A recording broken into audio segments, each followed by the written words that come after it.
বিশেষকৈ এইবাৰ আমি মোৰ বিভাগত সকলোকে কৈছোঁ যে পুৰণা স্কিমবিলাক আমি শেষ কৰিব লাগে, কাৰণ যিহেতু এই বছৰৰ পৰা SOPD আঁচনি বন্ধ হ'ব বা আগৰ ছিগনেচাৰ স্কিম আদি গোটেইবিলাক চৰকাৰৰ কৰবাত অসম সাহিত্য সভাৰ অধিৱেশন হৈছে, শংকৰদেৱ সংঘৰ অধিৱেশন হৈছে, তেনেকৈ খুব তৎকালীন আৰু জৰুৰী কামৰ কাৰণেহে আমি 200 বা 250 কোটি টকা ৰাখি থৈ দিম, বাট আদাৰৱাইজ SOPD আঁচনিটো এইবাৰ আমি বন্ধ কৰি দিছোঁ বা এই আঁচনিটো নাথাকে।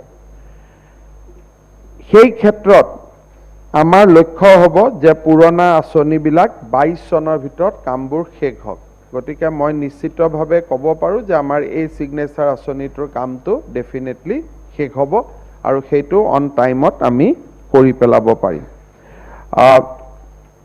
আমাৰ যিটো সন্মানীয় সদস্যগৰাকীয়ে কোৱাৰ দৰে মৰুৱা কমলপুৰ পথটোত 45% কাম সম্পূৰ্ণ, দলংখনত সম্পূৰ্ণ হৈছে আৰু 70% টোটেল ৰাস্তাটোৰ কাম শেষ হৈছে। আমি আগষ্ট মাহৰ আগতে ৰাস্তাটো কমপ্লিট কৰি দিম, এইটো আমাৰ থাকিব।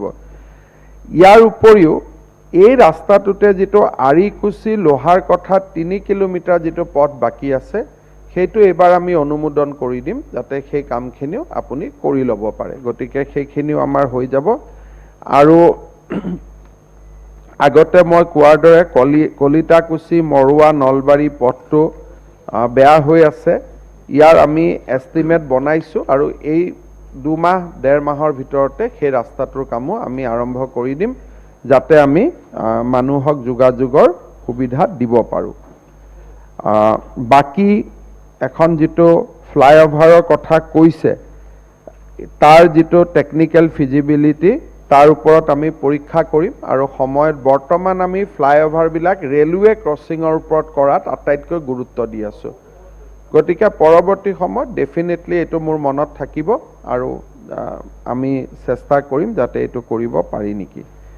আমাৰ সন্মানীয় সদস্য মুজিবুৰ ৰহমান ডাঙৰীয়াই আমাৰ বিভাগবিলাকৰ ওপৰত একো কথা কোৱা নাই যদিও 2-3টা কথাৰ জেনেৰেল মই এটা উত্তৰ দিছোঁ যে আমাৰ সন্মানীয় সদস্যসকলে MLA ফাণ্ডৰ কথাটো কৈ থাকে, কিন্তু আচলতে আপোনালোকে অলপ যদি বহল দৃষ্টিভংগীত দি চায়, MLA ফাণ্ডটোত যিমান কৰিব পাৰি সেইখিনি কামটো তাতকৈ আমি বহুত বেছি কাম আপোনালোকক কৰি দিওঁ।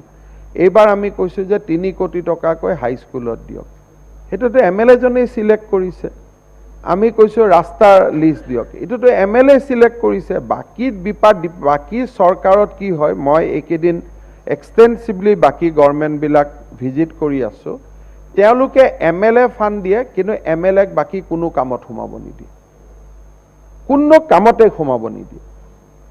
ৰাস্তাৰো লিষ্ট দিব নোৱাৰে, একো ক'ব নোৱাৰে, MLA লগত ইঞ্জিনিয়াৰে কথাই পাতিব নোৱাৰে, সেইটো মন্ত্ৰী আছে। অকল MLA ফাণ্ড তেওঁলোকে 2 কোটি 3 কোটি দি দিয়ে, বোলে MLAৰ কাম অনলি MLA ফাণ্ডত। আৰু মই যিহেতু পলিটিকেলি বিভিন্ন ষ্টেটতো যাওঁ, চব MLA মোক কয় যে আমাৰ ইয়াতো একো নাই এক্সেপ্ট MLA ফাণ্ড। আমাৰ ইয়াত MLA ফাণ্ডটো এটা গৌণ, কাৰণ মেক্সিমাম কামটো MLA কৰে। ইয়াত প্ৰশ্নবিলাকতে আপোনালোকে উত্তৰ দিয়ে, মই অমুকত ৰাস্তা দিছোঁ, মই তমুকত দিছোঁ, ক'ব লাগে যে ডিপাৰ্টমেণ্টে দিছে, আপোনালোকে কয় মই বনাইছোঁ, মই কৰিছোঁ। তাৰমানে আপোনালোকে ডি ফেক্টো গোটেই চৰকাৰৰ টকাখিনি আপোনালোকে MLA ফাণ্ডলৈকে কনভাৰ্টে কৰি থৈ দিছে। যদি সঁচা কথা চাব যায়, এতিয়া আমি আমাৰ মন্ত্ৰীসকলে যে LP স্কুল বনাব লাগে, নিয়মতে তেখেতে DOক ক'ব লাগে আৰু DOই নিজৰ এছেছমেণ্ট মতে লিষ্ট দিব লাগে। DO ক'ত যায়, MLA ঘৰত গৈ ওলাই যায় যে ছাৰ আপুনি লিষ্টখন দিয়ক।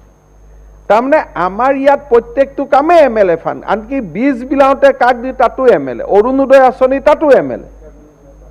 আৰু আনকি ইমানলৈকে গৈ কৈ দিয়ে যে মোৰ মতে ঠিকাদাৰজন হোৱা নাই। এইটোতো আপোনালোকে, মইতো গোটেই ৰাজ্যবিলাকত ঘূৰি থাকোঁ, এইটো অকল অসমতে হয় য'ত MLA ডাইৰেক্ট লিখি দিয়ে অমুকৰ নামত ঠিকা দিব লাগে বুলি। সেইটো ছিষ্টেম ভাৰতৰ কোনো ৰাজ্যতে নাই।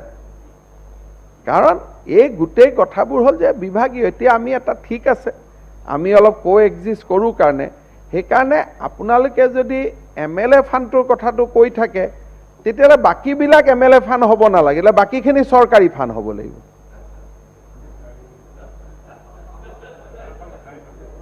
এতিয়াতো ইয়াততো সব ডিপাৰ্টমেণ্ট, আনকি সয়েল কনজাৰ্ভেশ্যন ডিপাৰ্টমেণ্টে যদি কিবা এটা আঁচনি লৈ MLA নুসুধে, ৰাতিপুৱা আহি পেলাই কয় যে ছাৰ এইটোত আমাক সোধা নাই।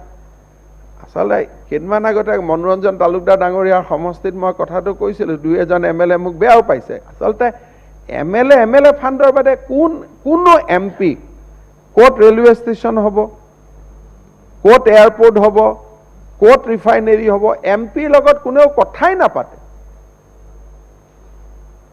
কোনো মন্ত্ৰীয়ে, কেন্দ্ৰীয় মন্ত্ৰী MPৰ লগত কোনো আলোচনাই নকৰে।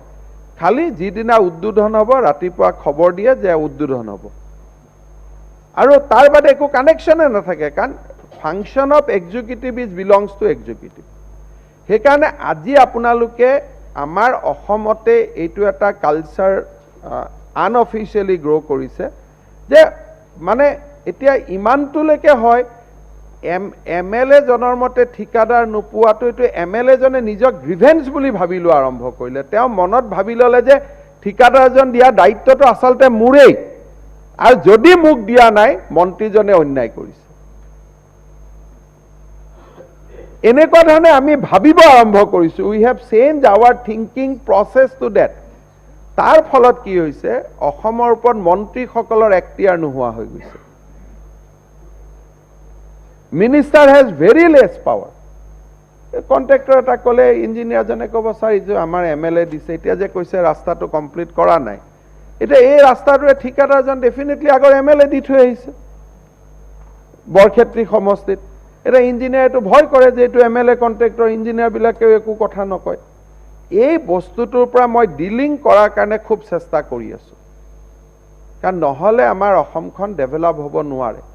যেতিয়ালৈকে অফিচাৰ জবাবদিহি নহয় তেতিয়ালৈকে কাম নহয়গৈ। কাৰণ অফিচাৰজনে যেতিয়া কয় যে ছাৰ আমিতো কামটো কৰিবই নোৱাৰোঁ, এইটোতো MLA বেয়া পাব, এইজন MLAৰ মানুহ অমুক, হয় নহয় বেলেগ কথা।